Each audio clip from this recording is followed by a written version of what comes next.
Good morning, students. Hello to everyone. As you know already that in last class or up to the last class, we were discussing something about spirosomes and microbodies and ribosomes, right? In previous two lectures, we have described these three structures. Recall them. Spirosomes are half membrane bound structures which are arised or supposed to be arising from smooth endoplasmic reticulum, and they function for synthesis and storage of lipids or say oils. Then we discussed something about microbodies like peroxisomes and glyoxysomes. Okay, peroxisomes are so called because the common byproduct formed within them as a result of different reactions carried out within them is a hydrogen peroxide. That's the reason they are called peroxisomes, right? And their function is to oxidize the different metabolites by direct addition of molecular oxygen. That's how microbodies work. Glyoxysomes are specialized microbodies that are found in places like germinating oil seeds, where they function for converting the oils or lipids into carbohydrates, which can later be used as a source of energy. Clear? And ribosomes की अगर हम बात करें तो ribosomes are alternately called protein factories because they function or they work for synthesis of proteins by joining amino acids together, right, in any cell. And why I am using the term any cell? Because all living cells except some like mature RBCs contain ribosomes for sure, either 70S or 80S, but contains ribosomes for sure. And in any cell in which ribosomes are present, they function for synthesis of proteins. That's how they work, right? So that's why they are called protein factories. हमने ribosome की each and every required detail पे गौर किया, जैसे कि the ribosome is a naked organelle or non-membrane bound organelle where only two components are present in any kind of ribosome as a structure: rRNA, that is ribosomal RNA of a specific type, and proteins specifically called ribosomal proteins, right? तो हमने question wise जो चीज़ important है उसे discuss किया, वो थी कि भाई कौन सा मेजर rRNA कौन से राइबोसोमल सब यूनिट में पाया जाता है. All the data was provided in last class about that. Okay, as far as this particular lecture is concern, we are moving on to the next structure within an eukaryotic cell, that is cytoskeleton और cytoskeletal structure. अब एक बात बताओ students, या एक बात सोचो, बताओ बोलने की आदत है तो बताओ निकल जाता है. सोचो कि स्केलेटन किसको कहेंगे हम. जाहिर सी बात है, ऐसा कोई भी स्ट्रक्चर जो बॉडी को सपोर्ट करता है या बॉडी की फ्रेमवर्क बनाता है वो स्केलेटन है ना. अब हम यहाँ पे टर्म यूज कर रहे हैं साइटोस्केलेटन या साइटोस्केलेटल स्ट्रक्चर्स. तो एक लॉजिक दिमाग में आना चाहिए कि these should be the structures that provide support to the cell or forms framework of the cell itself, and that's what is the definition or description for cytoskeletal structures. Look at the description given. What is written? To be specific, that cytoskeletal structures are extremely thin because they are present within cell. The cell itself is a very small structure. That's why these structures that forms framework of the cell should be much thinner. So they are extremely thin. That's why ultra microscopic, as cannot be seen by normal naked eyes or a normal microscope even. For observing them, you need to use high efficiency microscopes. That's why called ultra microscopic, as they are fibrous, slender, long structures.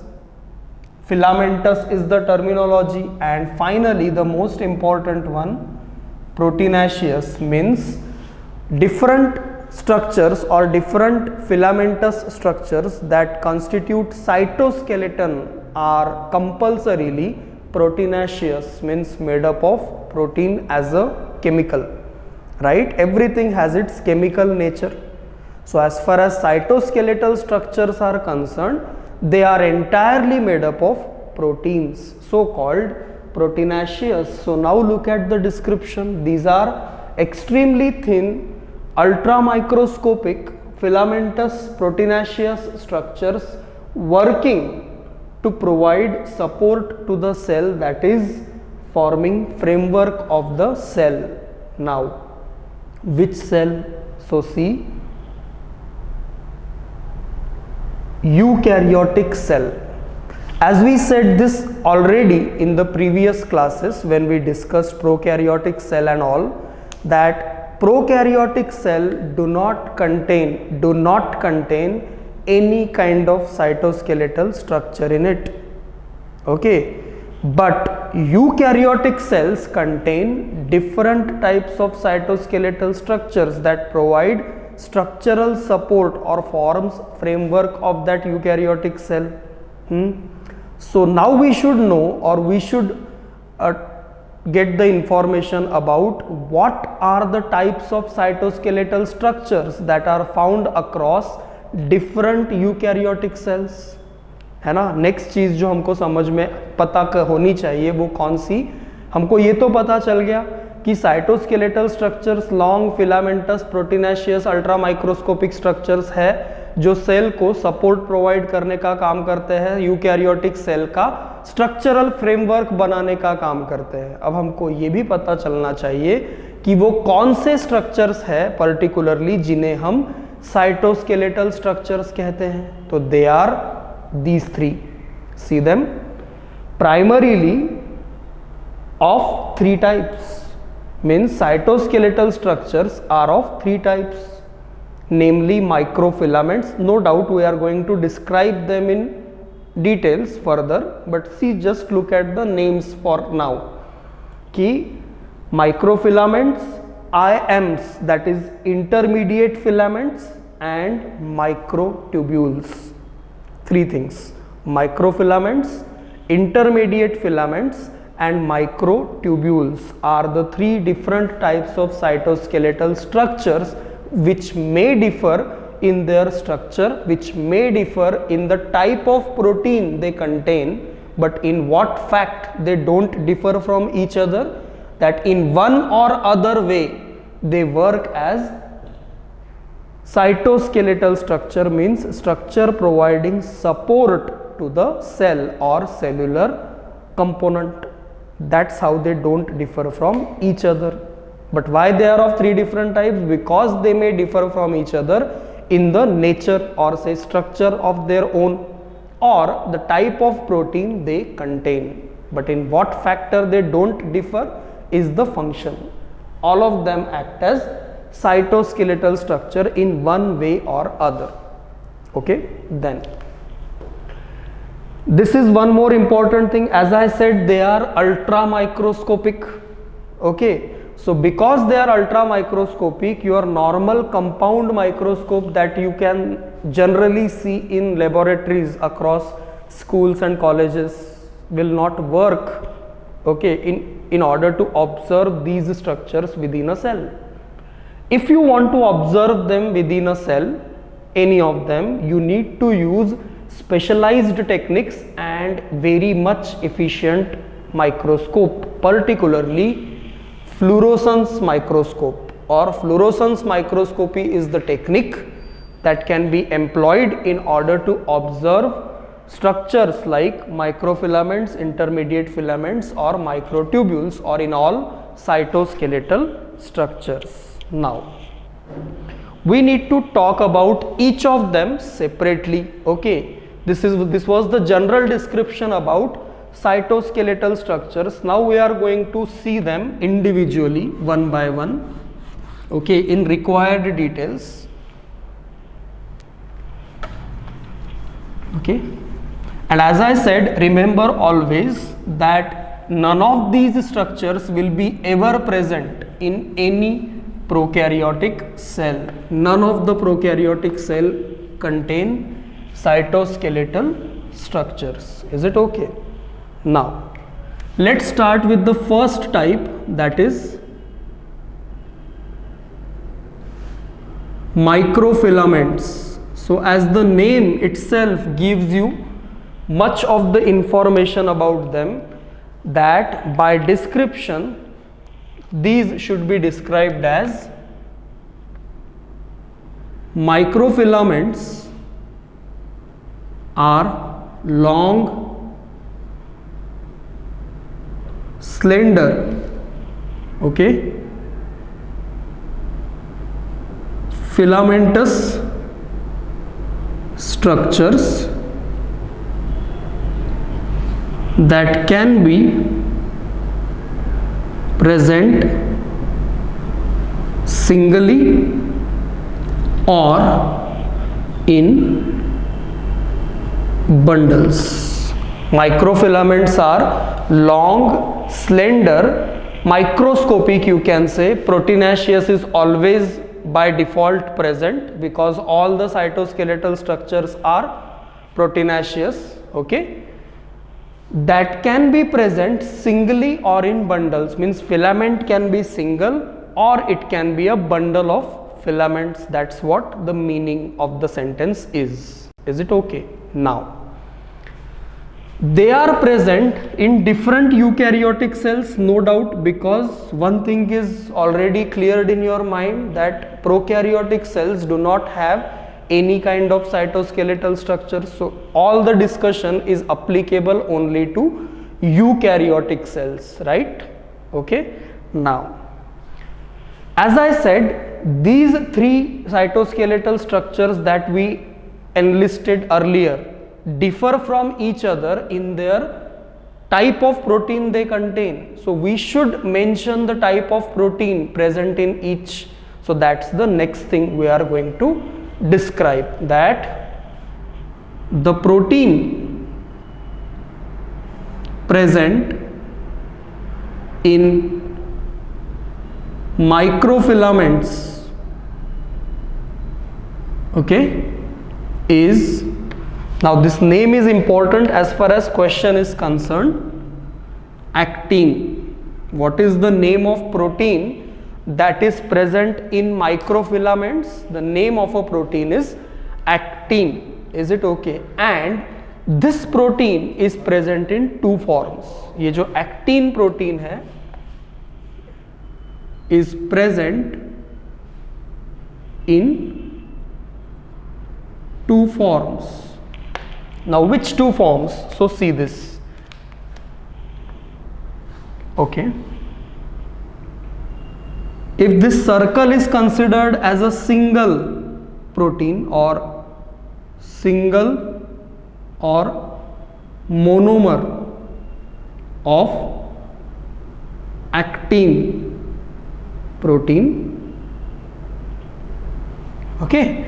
So this single monomer of actin protein is called as G-actin. Here G stands for globular, okay. A single monomer of a actin protein is called as G-actin or globular actin. Now look at the definition. Microfilaments are long, slender, filamentous structures. On the one side we are saying that they are filamentous structures, and on other side we are saying that microfilaments are made up of a protein called actin, and it looks like this. So it is not a filament at all. Then how it goes together? So see the next thing that we are describing. It will make the things clear in your mind.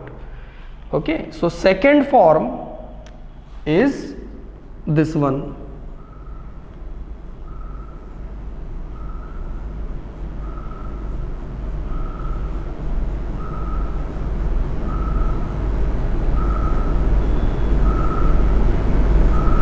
Okay, what you see here is the chain. Okay, what is this? Typically if you describe this thing, it is a chain of many monomers of G-actin. A single G-actin is this one, it looks like this, right? And many such G-actins, if connect to each other or attach to each other in this particular manner, it forms a chain or say filament. Okay, so this particular form is nothing but single microfilament. एक single microfilament, एक single microfilament कैसे बनती है? By association of many monomers of actin protein. You see this is each one of these is actin protein. They are uniting with each other or they are associating with each other to form a long filamentous structure typically called microfilament. That's why we are saying this point कि protein present in microfilament is actin, because actin के ही association से कौन बनता है? Single microfilament या microfilament. तो ये जो filamentous form है ना actin protein का, इसे कहते हैं F-actin. F stands for filamentous, right? So G-actin is a monomeric actin and F-actin is a polymeric actin, and microfilament is nothing but a F-actin, means many actin monomers associated with each other to form a filament. Okay, now as we said that microfilaments can be present singly or in bundles. इसका मतलब साफ है कि microfilament इस एक single filament के form में भी हो सकती है या फिर कई ऐसी फिलामेंट एक दूसरे के साथ मिल जाए तो there will be formation of bundles. Okay, so as per requirement microfilaments can be present singly or in bundles. That's what the meaning of this particular sentence is. Okay, now हमको दो तीन बातें पता चल गई, जैसे कि G-actin मतलब क्या, F-actin मतलब क्या, माइक्रोफिलामेंट को क्यों हम कहते हैं कि microfilament is made up of actin protein, right. अब और एक बात हमको यहाँ और पता चल जाती है कि these are present either singly or in bundles. अब हम थोड़ा सा बढ़ते हैं फंक्शंस की तरफ कि माइक्रोफिलामेंट्स अलग अलग यूकैरियोटिक सेल्स में करते क्या है ना. Overall functions of the microfilaments should be known to us. So first of them, the very commonly known one, we should take first. Okay, so works for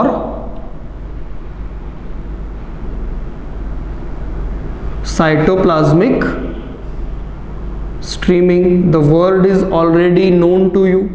The continuous movement of cytoplasm in eukaryotic cells is called cytoplasmic streaming. Now, who brought about this cytoplasmic streaming or who brings about this cytoplasmic streaming? The answer is cytoskeletal structures, not just microfilaments but others also. So this particular function, that is works for cytoplasmic streaming, will be a common function associated with all three types of cytoskeletal structures, means other two which are yet to come. Okay, now apart from this, if you want to say about microfilaments, internally, as they are present within the cell, don't forget this, these are present inside the cell. So internally, microfilaments provide support to different membrane proteins, structures like pseudopodia,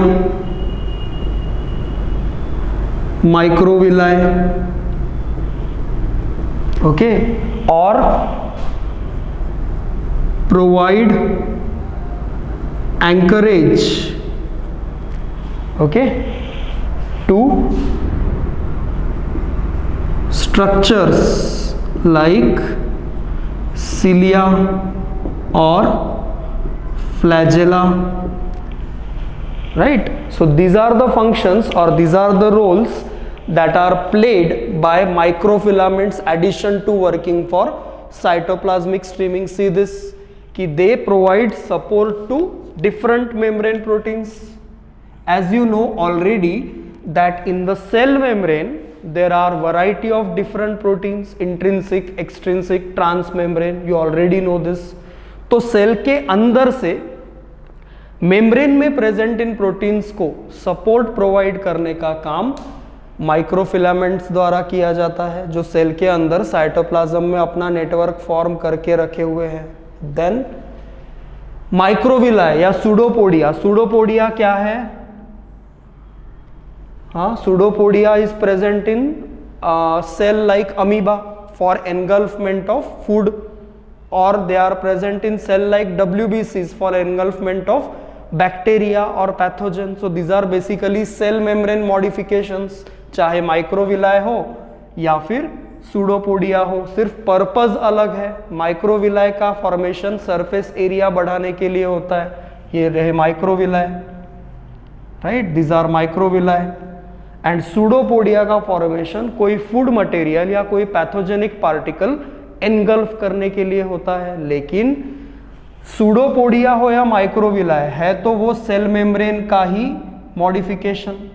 तो internally अंदर से इस pseudopodia या microvilli को support provide करने का काम कौन करता है? Microfilaments. So we are writing here that microfilaments provide support to the structures like pseudopodia and microvilli. And finally cilia या flagella, जो हमारा नेक्स्ट टॉपिक है हम डिस्कस जिसको करेंगे, cilia या flagella का स्ट्रक्चर. उन cilia या flagella जैसे लॉन्ग इलोंगेटेड स्ट्रक्चर्स को सेल के अंदर एंकरेज प्रोवाइड करने का काम या होल्ड प्रोवाइड करने का काम माइक्रोफिलामेंट्स का है. इसके अलावा भी अगर हमको फंक्शन लिखना है तो we can definitely write one more function here related to microfilament, that myofibrils. This word may be new for you, so I am describing it कि what are myofibrils.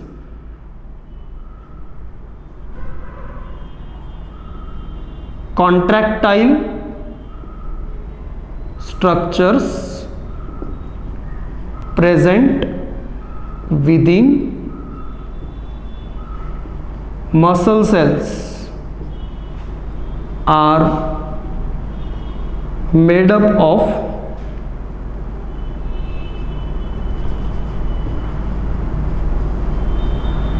microfilaments.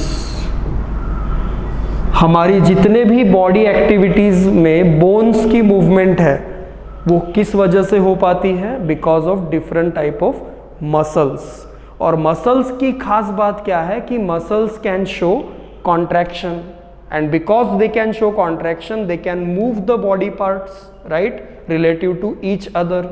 Now इस movement के लिए अलग muscle काम करती है, इस movement के लिए अलग मसल काम करती है, बोलने के लिए अलग मसल काम करती है, खाना खाने के लिए अलग. बट हर एक मसल में कॉमन प्रॉपर्टी क्या है? Contractile nature. Okay, and this contractile nature of the muscles is because of these things, myofibrils.